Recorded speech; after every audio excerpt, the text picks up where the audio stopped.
السلام علیکم ورحمۃ اللہ۔ شہیر سیالوی آپ سے مخاطب ہوں۔ آج کچھ اپنے بارے میں آپ لوگوں کو بتانا چاہوں گا کہ میں نے کس طرح اپنی اس جد و جہد یا اس تحریک کا آغاز کیا نوجوانوں میں، اور آج تک ہماری کیا اچیومنٹس ہیں، کیا کچھ حاصل کر چکے ہیں ہم، اور کن مقاصد پہ کام کر رہے ہیں۔ اس وقت میری عمر 24 سال ہے، اور جب میں 16 سال کا تھا غالباً، جب میں میٹرک میں تھا، بلکہ میٹرک کے امتحان دے چکا تھا، تو میں نے انجمن طلبہ اسلام میں شمولیت اختیار کی تھی۔ اور جب میں فرسٹ ایئر میں پہنچا تو ATI میں شمولیت اختیار کرنے کو مجھے ہو سکتا ہے مہینہ ڈیڑھ مہینہ ہوا ہو۔ ان دنوں میں سلالہ چیک پوسٹ پہ اٹیک ہوتا ہے نیٹو فورسز کی جانب سے، اور ہمارے فوجی شہید ہوتے ہیں۔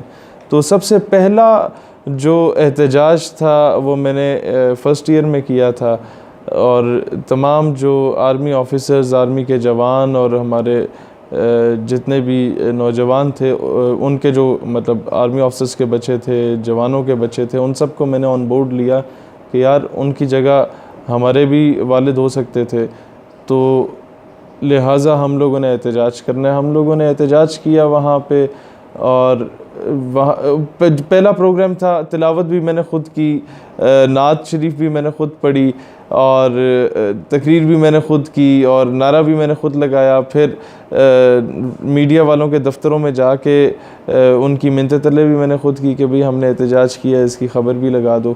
تو ایک دو لوکل اخباروں کے کونے کھدرے میں چھوٹی موٹی خبر بھی آ گئی تھی۔ تو کہنے کا مقصد یہ کہ جب بھی آپ کسی چیز کا آغاز کرتے ہیں تو آپ کو سارا کام خود کرنا ہوتا ہے۔ جو تنظیمی لوگ ہیں وہ اس چیز کو سمجھ پائیں گے کہ صدر بھی آپ ہوتے ہیں، جنرل سیکرٹری بھی آپ ہوتے ہیں، joint secretary, press secretary, finance secretary, سب کچھ آپ خود ہی ہوتے ہیں۔ پھر آہستہ آہستہ آپ کے ساتھ ٹیم بنتی ہے۔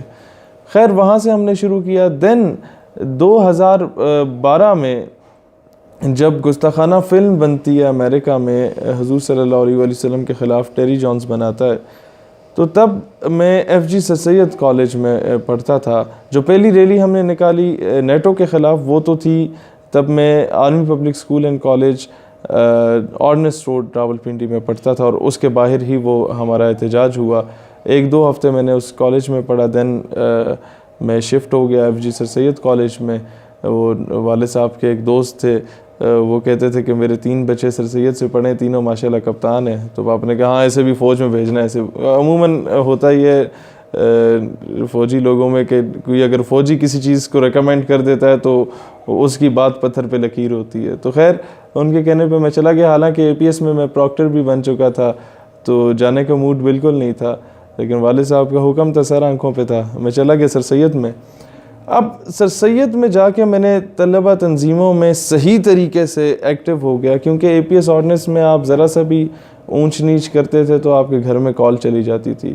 FG سر سید میں کیونکہ پورے پاکستان کی کریم آتی تھی، 950 1000 نمبر لینے والے بچے جو ہیں وہ وہاں داخلہ لیتے تھے، تو ٹیچرز کو پتہ ہوتا تھا کہ ہم نے آ کے صرف لیکچر دینا ہے، اور ٹیچرز بڑے زبردست وہاں کے ٹیچرز تھے نو ڈاؤٹ، لیکن سختی اتنی نہیں تھی کیونکہ انہیں پتہ بچے پڑھنے والے ہیں، ہم پڑھائیں گے، اگر انہوں نے یہاں نہ بھی پڑھا تو شام کو جا کے پڑھ لیں گے اور کل کے لیے پریپیئر ہوں گے۔ اینی ہاؤ وہاں ذرا سی ہمیں چھوٹ مل گئی، اور ہم نے صحیح طریقے سے طلبہ تنظیموں میں اپنا کام ایکٹیو کر لیا۔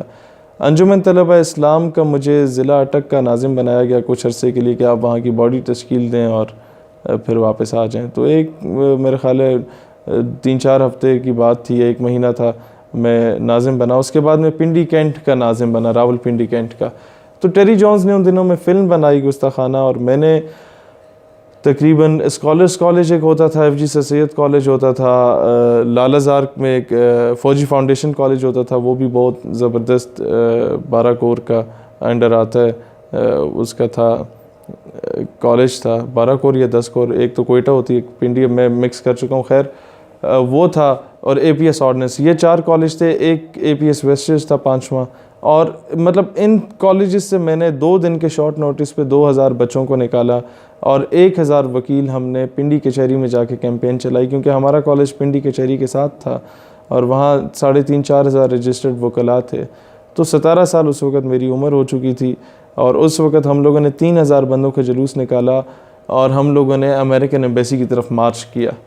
اب ہم لوگ تو سارے ہم میں سے میجورٹی جو آفسرز کے بچے ہوتے تھے وہ تو سونے کے چمچ لے کے پیدا ہوتے تھے. ہم لوگوں نے ہمیشہ وہ بیٹ مین دیکھے یا ڈرائیور دیکھے. اب ہمارے لیے بڑا مشکل تھا یار پیدل چل کے وہاں 25-30 یا 30-32 کلومیٹر چلنا, اور امریکن ایمبیسی میں سپتمبر کی سخت گرمی میں جانا. شروع کے دن تھے سپتمبر کے, اور وہاں پر ہم پر لاٹھی چارج بھی ہوا, شیلنگ بھی ہوئی, ربڑ بلٹس بھی چلائی گئیں, اور کئی ہمارے دوست وہاں بے ہوش ہو گئے. 2-3 گھنٹے کے بعد انہیں ہوش آیا, تب انہیں اندازہ ہوا کہ یار جو زندگی ہم بسر کر رہے تھے وہ کچھ اور تھی اور اب کوئی اور ہے. خیر وہاں ہم گئے, ناموس رسالت صلی اللہ علیہ وسلم پر پہلا مارچ ہم لوگوں نے وہاں کیا, اور پھر اس کے بعد وہاں ہمارا مارچ تھا. اور رات کو مطلب جب ہم لوگ واپس پہنچتے ہیں تو ہم میڈیا پر دیکھتے ہیں کہ ہمارا جو وزیر داخلہ ہوتا ہے رحمان ملک, وہ اعلان کر رہا ہوتا ہے کہ کل پورے پاکستان میں یوم عشق رسول صلی اللہ علیہ وسلم منایا جائے گا. اور اگلے ہفتے ہی آصف علی زرداری کا خطاب ہوتا ہے, اس وقت وہ صدر مملکت تھے, ان کا خطاب ہوتا ہے یونائٹڈ نیشنز میں, اور اتنا یہ قوم میں چارج ہو گئی تھی یہ قوم کہ وہ پہلا جلوس ہمارا تھا, اور اس کے بعد ایک پورے پاکستان میں احتجاج شروع ہو گئے تھے جب وہ خبر پھیلی, کیونکہ کافی وہاں پر جو ہے نا نوجوانوں کی تعداد تھی. ہمارا ریلی جا رہی ہوتی تھی اور آگے اصغر مال کالج, گارڈن کالج اور یہ مری روڈ کے سارے کالجز سڑکوں پہ آگے تھے. تو ایک بہت بڑا ہجوم 40-50 ہزار لوگوں کا وہاں پہنچ چکا تھا شام تک یہ خبر سن کے.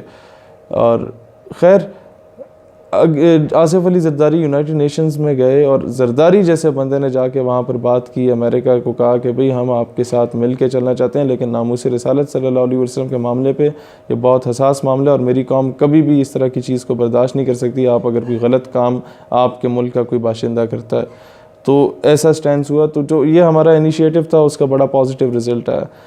دین مرے کالج سیالکوٹ کا ایشو بنا تھا پرائیویٹائزیشن کا. 3-4 ہزار فیس ہوتی تھی سالانہ, اور وہ فیس کوئی 1.5 لاکھ تک چلی گئی. اب وہ چونڈا پسرور کے بچے اتنا افورڈ نہیں کر سکتے تھے, اور گورنمنٹ کالج کے تھے, تو ظاہری سی بات ہے انہوں نے دیکھ کے ہی آئے ہوں گے کہ یار میں باقی افورڈ نہیں کر سکتے تو گورنمنٹ کالج میں چلے جاتے ہیں. وہ انہوں نے پرائیویٹائز کر کے تو کرسچنس کو واپس کر دیا. وہاں پر سننے میں آیا تھا کہ مسجد بھی بند ہو گئی تھی کچھ دنوں کے لیے, اور ہمارے لیے اہمیت کا حامل تھا کیونکہ علامہ اقبال رحمۃ اللہ علیہ نے وہاں سے پڑھا تھا.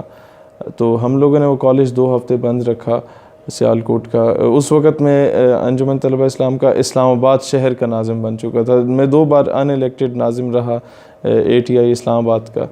دین ہم لوگوں نے وہ کالج بند رکھا, پھر یہاں سے کچھ لیٹر موو آن کیا, اور ہم لوگوں نے ایک لیٹر موو آن کیا. اس کے بعد اس کی پرائیویٹائزیشن کا ایشو حل ہوا. دین کامسیٹس کی ڈوئل ڈگری کا ایشو ہوا. ہمارے بھائی تھے ریحان طاہر, ہم لوگوں نے مل کے اسے سارٹ آؤٹ کیا. 3000 بچوں کا وہ معاملہ تھا, وہ ہم نے حل کیا.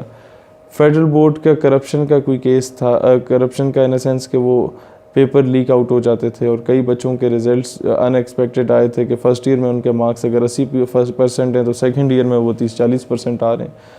تو اس کے ہم چیئرمین صاحب کے دفتر میں چلے گئے میڈیا کو لے کے, اور انہوں نے یقین دہانی دلائی کہ جی ہم بچوں کے مستقبل کے ساتھ کھیلنے نہیں دیں گے کسی کو, اور وہ مسئلہ بھی حل ہوا. پھر ہم لوگوں نے دیکھا کہ یار اس وقت یہ قوم تقسیم ہے فرقہ واریت کی بنیاد پہ اور لسانیت کی بنیاد پہ. ہم لوگوں نے اسٹیٹ یوتھ پارلیمنٹ کو بنایا. دین میں نے دیکھا کہ بلوچستان میں اسٹیٹ یوتھ پارلیمنٹ کو میں نے بنایا, اور تمام اسٹوڈنٹ آرگنائزیشنز, انجمن طلبہ اسلام, اسلامی جمعیت طلبہ, امامیہ اسٹوڈنٹس, MSO, پھر آپ کے ISF, PSF, MSF, ان کی جو قیادت تھی ان سے ہم نے رابطہ کرنا شروع کیا, انہیں آن بورڈ لیا. ان میں سے کئی ہیرے جو تراشے ہوئے تھے ان کو اپنے پاس لائے, اور انہوں نے کہا کہ یار ایک ایسے پلیٹ فارم پہ ہم لوگوں نے مل کے کام کرنا ہے کہ ہم نے پاکستان کے جو اسلامک آئیڈیالوجی اس کا دفاع کرنا ہے ہر جگہ پہ, ناموس رسالت صلی اللہ علیہ وسلم کا دفاع کرنا ہے ہر جگہ پہ. تو پھر ایک چیز ہم نے دیکھی, اپنا بلوچستان میں کافی زیادہ انارکی پھیل چکی تھی, اور یہاں تک کہ انٹرنیشنل لیول پہ یہ آ رہا تھا کہ جی ہم آزاد بلوچستان بنا لیں گے. اور بہت زیادہ یہ جو انٹرنیشنل کمیونٹی تھی, کیونکہ بلوچستان کو سونے کی چڑیا سمجھا جاتا ہے, تو اس پر کافی زیادہ پروپاگنڈا کیا جا رہا تھا. اینٹی اسٹیٹ ایلیمنٹس وہاں پر بہت زیادہ ایکٹیو ہو چکے تھے, اور اس میں نو ڈاؤٹ کچھ ہمارے اپنے لوگوں کی بھی غلطیاں تھیں کہ انہوں نے موقع دیا اس طرح کی حرکات کر کے کہ ہندوستان بیچ میں انوالومنٹ کرے، لیکن میں بطور محب وطن پاکستانی میں نے 4 سال بلوچ ایشو پہ بھی کام کیا. میں نے الحمدللہ ہمارے تنظیم نے وہاں سبی میں پروگرامز کیے. پھر I was the first one from Punjab جو کہ گیا 14 اگست 2015 کو، اور بلوچوں اور پشتونوں نے ایک ریلی نکالی جس کی میں نے قیادت کی. پاکستانی پرچم کے سائے تلے ہم تمام لوگ، پنجابی، سندھی، بلوچی، پٹھان اور کشمیری، گلگت بلتستانی، ان سب کو اکٹھا کیا اور کوئٹہ میں ریلی نکلی، اور کینٹ میں نہیں نکلی، شہر میں نکلی. دین کچھ لوگوں نے دھمکیاں دیں کہ جناب یہ تو آ جاتا ہے، کینٹ میں رہتا ہے، اور اس طرح کی باتیں ہوتی ہیں. وہ کوئٹہ کی پالیٹکس ذرا سی ڈیفرنٹ ہوتی ہے. میں نے فوراً وہاں فلائٹ کی اور جا کے سول ایریا میں رہا، اور سب سے پہلے پریس کانفرنس کی. میں نے کہا جناب میں آ چکا ہوں، جو اینٹی اسٹیٹ ایلیمنٹ آ کے بگاڑ لے جو بگاڑنا ہے. خیر وہ تو جو فیک آئی ڈیز ہوتی تھی وہ انڈیا سے اوریجنیٹ ہوتی تھی، تب ہمیں اندازہ ہوا تو اسے بری طرح ہم نے ایکسپوز کیا. دین الحمدللہ میں پہلا نوجوان ہوں جس کی بلوچستان میں دستار بندی ہوئی. ڈیرہ بگٹی میں 4-5 ہزار ووٹ لے کے بندہ MPA بن جاتا تھا، اور ڈیرہ بگٹی میں 7,000 لوگوں کا ہم لوگوں نے جلسہ کیا. اللہ زندگی دے سرفراز احمد بگٹی صاحب کو، ہوم منسٹر ہوا کرتے تھے اس دور میں. ہم لوگوں نے جلسہ کیا قومی پرچموں کے ساتھ، اور وہاں میں نے برہمداغ بگٹی کو چیلنج کیا تھا کہ جناب آپ ادھر آئیں، الیکشن لڑیں. میں جسے آپ پنجابی کہتے ہیں، یہ بلوچ پنجابی کو ووٹ دے دیں گے لیکن کسی غدار کو ووٹ نہیں دیں گے. اور وہاں پر بہت کامیاب جلسہ ہوا. ہم نے وہاں پر کام کیا، لوگوں کو یونائٹ کیا. پھر اسلام آباد میں نے کئی ایسے سیمینارز کیے جہاں پر بلوچستان سے نوجوانوں کو ہم لوگوں نے بلایا اور اتنا پیار دیا، اور انہوں نے کہا کہ یار آپ جا کے یہ پیغام دیں بلوچستان میں کہ یار پنجاب ویسا نہیں ہے جو آپ سمجھتے ہیں. اور میں نے ہمیشہ پنجابیوں سے کہا کہ تم لوگ جو یہ پٹھانوں پہ لطیفے بناتے ہیں اس کو ختم کرو. اس طریقے سے ڈیوائیڈ اینڈ رول کی پالیسی پہ ہمیں تقسیم کر کے اور آہستہ آہستہ ہمیں کانکر کیا جاتا ہے.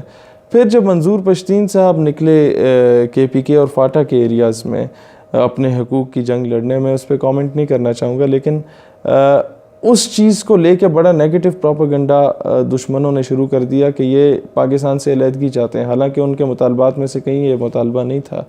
تو اس کو کاؤنٹر کرنے کے لیے پشاور میں 40,000 لوگوں کا جلسہ میں نے کیا. ڈیرہ اسماعیل خان میں کوئی 20-25 ہزار لوگوں کا جلسہ ہم نے کیا. KDA اسٹیڈیم کوہاٹ میں ہم نے کیا. کوہاٹ یونیورسٹی میں ہم لوگوں نے بہت بڑا سیمینار کیا، فاٹا اور KPK کے لوگوں کو اکٹھا کیا، اور قومی پرچموں کے ساتھ وہ سیمینارز ہوئے اور جلسے ہوئے.